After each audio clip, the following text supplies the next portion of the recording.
Assalamualaikum warahmatullahi wabarakatuh. Perkenalkan, nama saya Lita Kunta Dewi. Di sini saya akan menjelaskan tentang tugas UAS pengantar ekonomi makro. Baik, saya akan menjawab pertanyaan nomor 1, yaitu jelaskan tahapan bagaimana efek pertambahan penawaran uang ke atas kegiatan ekonomi dan juga grafiknya. Efek perubahan penawaran uang ke atas kegiatan ekonomi negara ada beberapa tahap perubahan, yaitu 1. Perubahan dalam penawaran uang akan menimbulkan perubahan ke atas suku bunga. 2. Selanjutnya, perubahan suku bunga akan mengubah jumlah investasi. 3. Perubahan investasi mengubah pengeluaran dan akhir pendapatan nasional. Pada grafik tersebut menggambarkan efek pertambahan penawaran uang ke atas suku bunga. Pertambahan penawaran uang dari MS0 menjadi MS1 menyebabkan suku bunga merosot dari R0 menjadi R1. Pada grafik tersebut menggambarkan efek perubahan suku bunga ke atas investasi. Jadi, R0 adalah tingkat bunga dan I0 adalah tingkat investasi swasta. Penurunan suku bunga menjadi R1 menyebabkan investasi bertambah menjadi I. Itu menjadi investasi bertambah sebanyak delta I. Dari grafik tersebut ditunjukkan efek dari pertambahan investasi delta I ke atas pengeluaran agregat dan pendapatan nasional sebelum berlaku kenaikan investasi pengeluaran agregat yaitu AE0, maka pendapatan nasional adalah Y0. Kenaikan investasi sebanyak perubahan investasi menaikkan pengeluaran agregat dari AE0 menjadi AE1 dan sebagai akibatnya pendapatan nasional bertambah dan akan mencapai Y1. 2. Jelaskan yang Anda ketahui tentang neraca pembayaran dan juga kurs valuta asing, dan jelaskan pula apa hubungan di antara keduanya.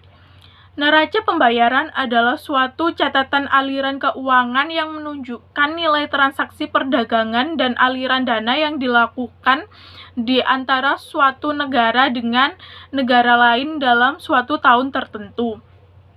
Sedangkan kurs valuta asing adalah jumlah uang domestik yang dibutuhkan, yaitu banyaknya rupiah yang dibutuhkan untuk memperoleh satu unit mata uang asing.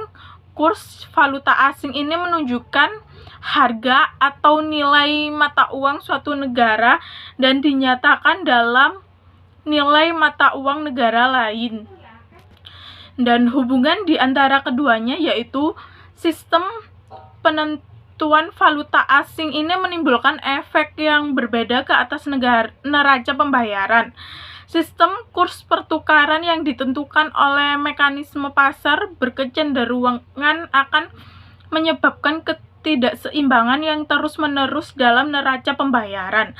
Sedangkan kurs pertukaran yang ditetapkan oleh pemerintah berkecenderungan menimbulkan neraca pembayaran yang tidak seimbang.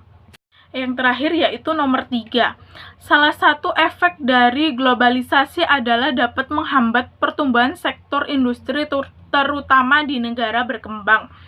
Dapat memperburuk neraca pembayaran jika tidak bisa menghadapi serbuan barang-barang impor yang ada.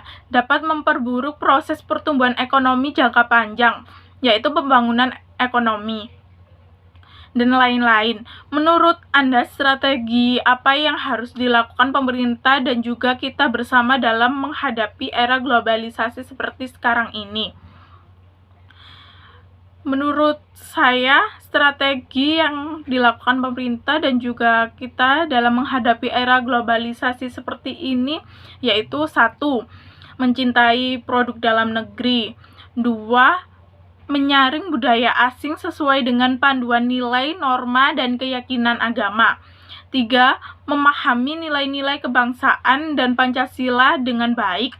4. Memprioritaskan pemulihan ekonomi.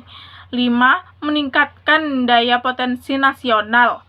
6. Memasukkan kemajuan teknologi dalam pembangunan. 7. Meningkatkan pengembangan usaha mikro. ke-8 melakukan deregulasi dan debirokrasi. 9 memanfaatkan forum-forum kerjasama internasional.